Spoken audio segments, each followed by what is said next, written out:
মিয়া, ১ নং বলদি ইউনিয়নে তালুকদার পাড়া।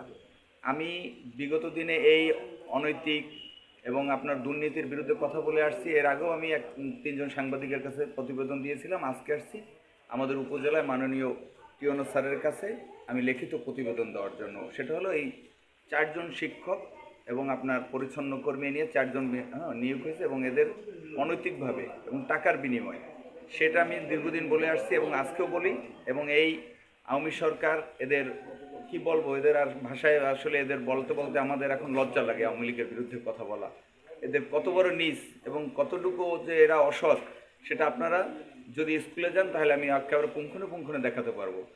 আপনারা যদি আমার মাধ্যমে জানতে চান যে আমি কাদের বিরুদ্ধে করি, আল হাদি সে সাবেক সভাপতি হাই স্কুলের, এবং দেলোয়ার প্রফেসর সে একজন শিক্ষক এখনও বর্তমানে একটা কলেজের। সে এমন কোনো মাধ্যম নাই যেখান থেকে 10 টাকা হলেও সে ভাগ নেয় 5 টাকা। সে এত বড় নিচু লোক। এরপরে আছে শাহ আলম মানিক নাম, সে লোক ভুয়া মুক্তিযোদ্ধা, তার জন্ম 2বার। আপনাদের প্রশ্ন জাগতে পারে যে 2বার কীভাবে জন্ম নেয়। একবার সে জন্ম নিয়েছে 98 সালে, 1948 সালে, একবার নিয়েছে 58 সালে। একবার 48 সালে যে জন্ম সনদ দিয়ে উনি মুক্তিযুদ্ধ হয়েছে, পরবর্তীতে 58 সালের মুক্তিযোদ্ধা সে জন্ম সনদ দিয়ে সে আবার চাকরি নিয়েছে আর একটা। যাই হোক, এরপরে আছে আমাদের বর্তমান এখন একেবারে রানিং একজন চেয়ারম্যান, নাম হলো আমরা সাইড মেম্বার বলি, সরি, আবার এখন বর্তমানে চেয়ারম্যান। এরপরে আছে শামসুল হক, বর্তমানে এখন সে মেম্বার 7 নং ওয়ার্ডের। এরকম আমি এখন মাননীয় টিওনো স্যারের বরাবর লিখিত দিতে, আমি লিখিত অভিযোগ দেওয়ার জন্য আসছি। আমার হাতে কাগজ।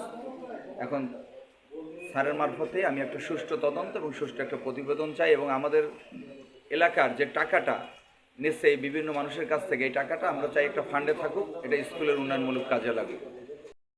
বর্তমানেও এলাকাবাসী সব আছে সেখানে, দলমত নির্বিশেষে। এবং এই আমি যে কাগজ নিয়ে আসছি, আমি দেখাই আপনাকে, এই কাগজে 150 জনের সিগনেচার আছে এলাকার। আমি এই বন্যা বর্তমানে এখন বড়িয়া আবহাওয়া, এই যে দেখেন, আমি একে একে আপনার 6টা পৃষ্ঠা দেখাইতে পারবো। এবং এলাকাবাসী এই যে গণহারে স্বাক্ষর এবং মোবাইল নাম্বার নিয়ে আসছি। আপনারা যদি চান, সন্দেহ জাগে যে আমি একজন সাংবাদিক, আমি বানোয়াট নিয়ে আসছি, আপনার প্রয়োজনে ফোন করে আপনি জানতে পারবেন। আসলে তার বিষয় যদি বলি, এখানে বলে শেষ করতে পারবো না। সে যদি আমাদের সেই গার্জিয়ান হিসেবে আমাদের কোনোভাবে ছায়া না দিত, এতদিনে আমি আপনার সামনে দাঁড়াই কথা বলার মতো আমার পরিস্থিতি থাকতো না। এখনও আওয়ামী লীগ কালারা আমাকে হামলা দামলা মামলা, গতকালকেও আমাকে, পরশুদিনও একজন ভুয়া সাংবাদিক পাঠাইছে একটা প্রতিবেদন করার জন্য, বিভ্রান্তিকর। এবং আওয়ামী লীগ এই এই প্রতিবেদনটা দিলা, তুমি কেন এই কাজ করলা, এরকম বিভিন্নভাবে সে, আমি আমার এক দাদার সাক্ষাৎকার আনছে, ওনার নাম হলো সেই সাংবাদিক। আরেকটা আপনাকে একটু বলি, এরা আমাকে এখনো বিভিন্ন অস্ত্রের হুমকি দেয়, বিভিন্নভাবে কণ্ঠ পরিবর্তন করে আমাকে হুমকি দেয়, বলে আওয়ামী লীগের সাথে লেজু করে চলবা, তুমি, তোমার সাহস বেশি, তুমি। আমার কাছে মোবাইল রেকর্ড আছে, আমি আপনাকে রেকর্ডটা দিই। আপনাকে ধন্যবাদ।